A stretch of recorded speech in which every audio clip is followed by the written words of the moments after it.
All right, guys. So today we're going to be talking about the D16Y7 build. I'm going to be turboing my 2000 Civic hatchback DX. Going to be doing a full turbo kit install. I'm going to break it into a short series. I'm going to show welding. Going to show, installing each part. I'm going to take y'all into the garage here in a moment and go over all the parts I'm going to be installing a little bit more in depth. We'll be talking about tuning a little bit, fuel management, all that good stuff. A little bit of backstory. The car was slammed on some eBay coilovers when I got it. So lifted it back up, put some stock coils on it so it rode a little bit better. Have a lot of speed bumps in the neighborhood, so right now being low isn't an option. Also rebuilt the transmission. It's the long gear transmission, the S20.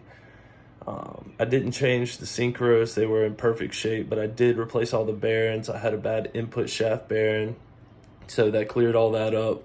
Threw some brand new OEM Honda manual transmission fluid in there. Everything's running good.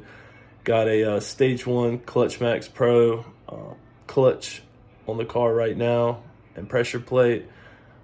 Got that from eBay along with the bearing kit for the trans. Besides suspension and transmission, I've also swapped over to a Y8 intake, pretty common mod for the Y7, as it had a pretty poor intake design. So yeah, here's the car, and I'm gonna take y'all into the garage with me. This is the car. Painted the rims. Shout out to my buddy Ed for that. Did the calipers recently, threw some new ceramic brake pads on, new single overhead cam decal. It's got 35% tint, just some pre-cut tint from precuttint.com.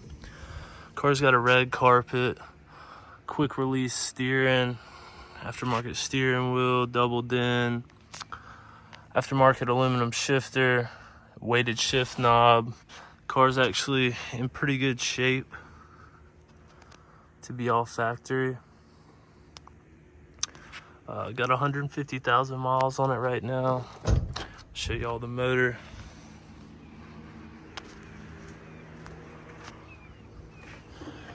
The guy before me sprayed it with some base coat. It's not the best paint job, but it's a solid paint job, so for the time being it'll get me through. This is a Y7. You can see right there it's got headers on it, AC works. Of course it's got an intake. A few things I've done to the car. I moved the evap purge solenoid back because I swapped the Y7 intake for a Y8 intake. Tried to clean the aluminum up. It's just one I picked up at a junkyard. I can notice a little bit of power increase, but we're gonna notice a lot more increase when we start turboing the car, start forcing some air in, just better flow. Everything else is stock besides the intake.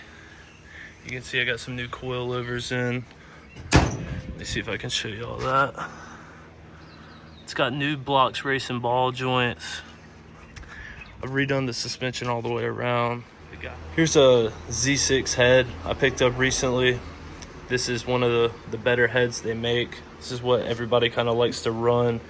I'm gonna be doing like a mini-me swap.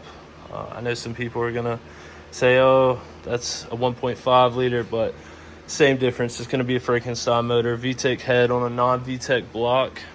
I was able to pick up this head and this crank recently. It has spun a bearing, but machine shop should be able to clean that up no problem.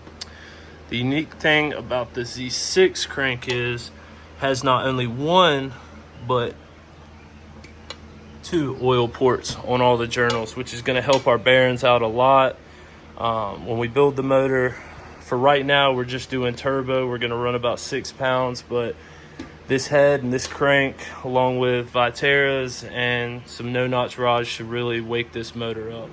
This is the turbo I'm going to be running on the Y7. It's like a T3, T4 hybrid turbo. It's just a regular log style manifold, nothing crazy. I'm keeping AC on the car and power steering That was a big thing for me. So what I'm doing is, a friend of mine sells like stainless pipe fittings and stuff. So this is all Schedule 10 304 stainless. These fittings, some 45s, some short radius 90s.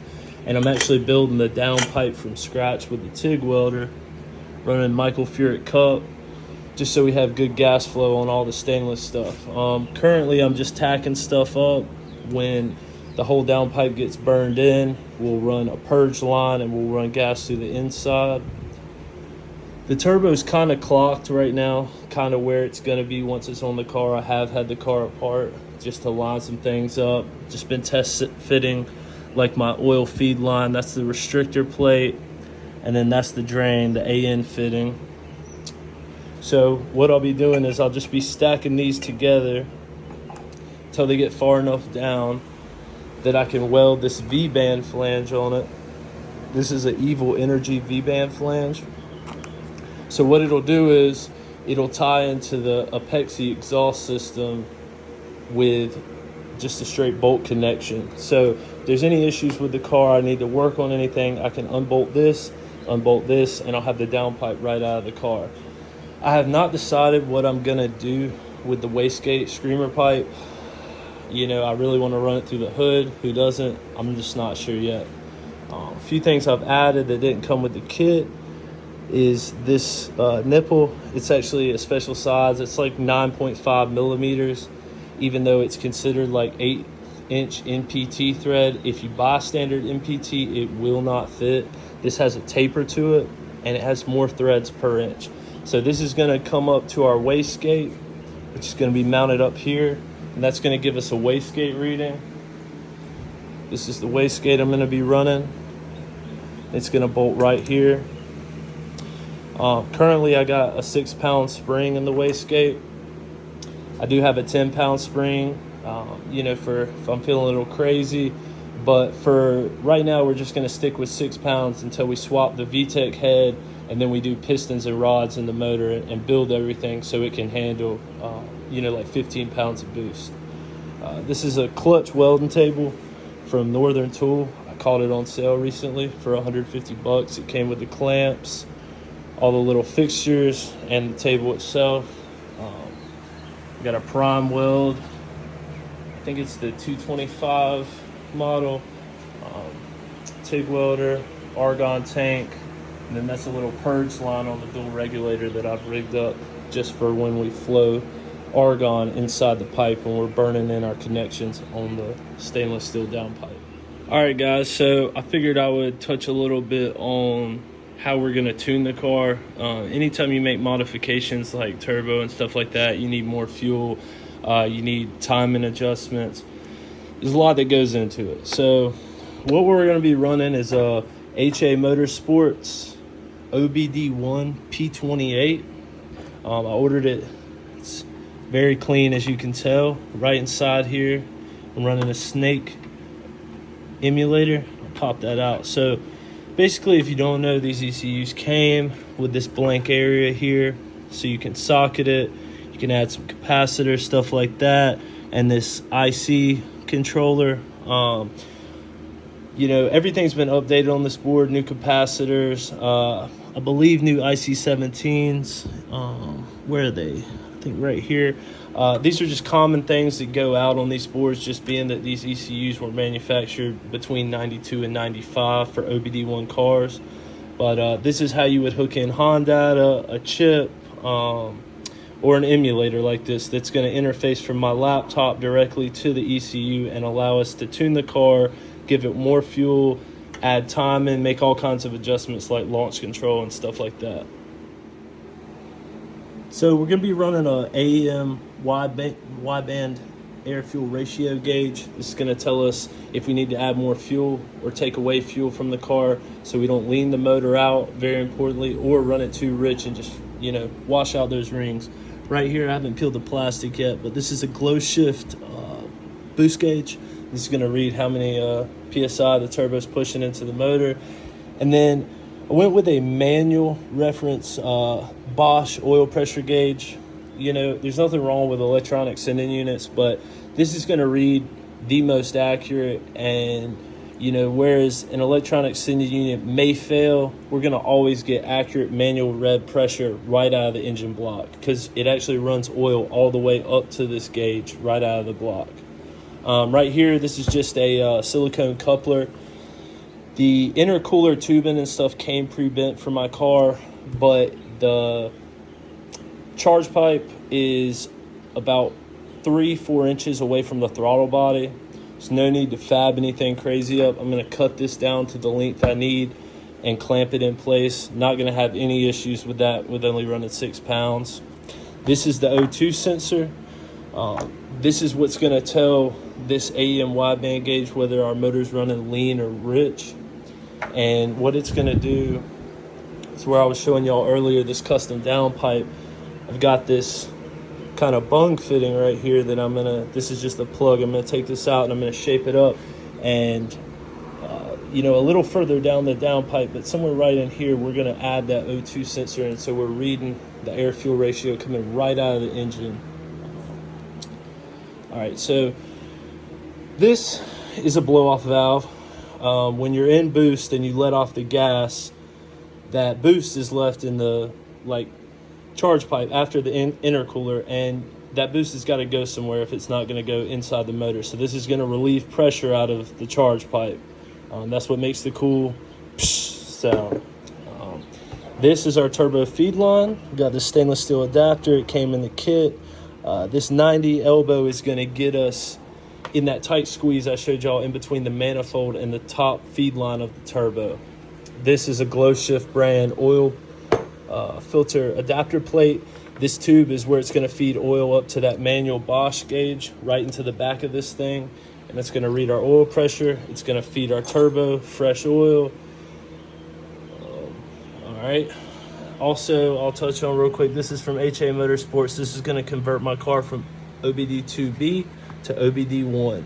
That's going to make pretty much this ECU plug and play for tuning reasons.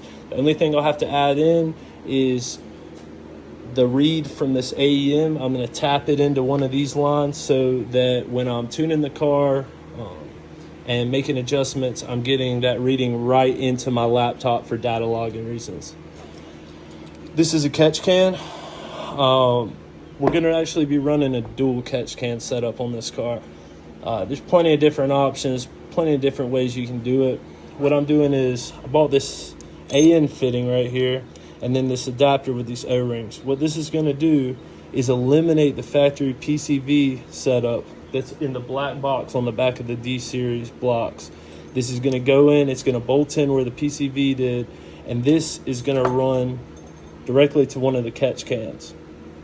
The other catch can, which they'll both be mounted under the hood, this one is going to have a line ran from the valve cover into here to catch blow-by from the turbo.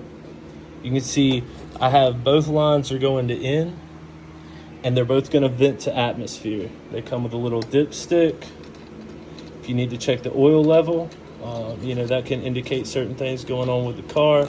But, you know, it's a good practice to run this if you're going to pressurize your PCV system. These are the spark plugs I'm going to be running. My tuner recommended these. Like I said earlier, when you're running a turbo, obviously all that air is being pushed in, you're going to need more fuel. So as far as fuel system goes, we're going to be running Hunter tuned 1000 cc injectors. I was really happy to be able to order some stuff from him. I've been watching him for years. He's the guy when it comes to Honda stuff, hands down. He knows his stuff. He sells good products. I'm not sponsored, by the way, by any of these brands I've showed you. Just, you know, buying the stuff that works for me and the stuff that has worked for other people. So these 1000 cc injectors have all been flow matched.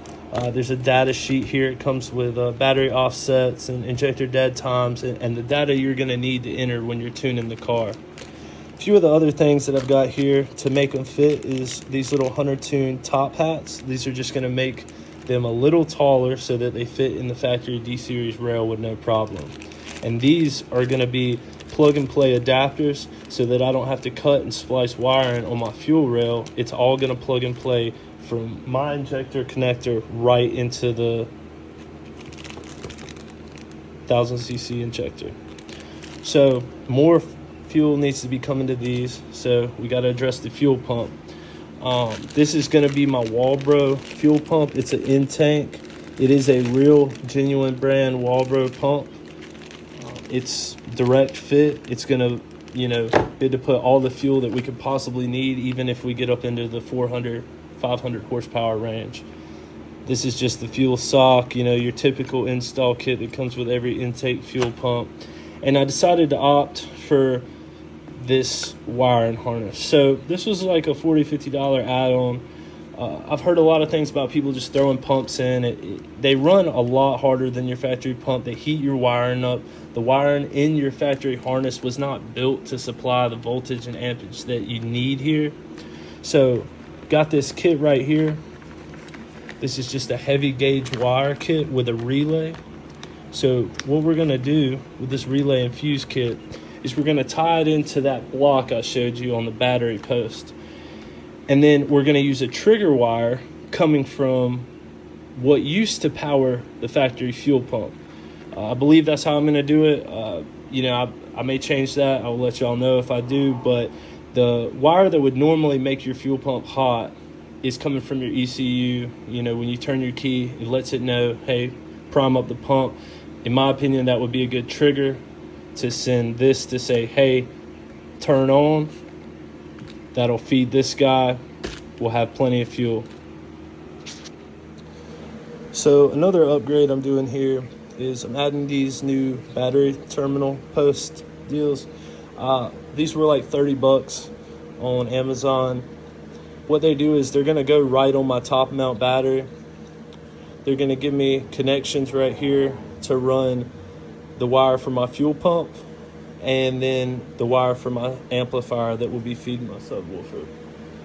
It comes with the covers, everything's nice, and the cool part is if you wanted to put in like an eyelet here, something connector, you could, but I'm going to be running this brass post in the side, so I don't have to modify anything with my factory connector. The part that would normally clamp here will now just clamp here with that brass post. I think that's an easy little upgrade. It's going to make a big difference for adding things in.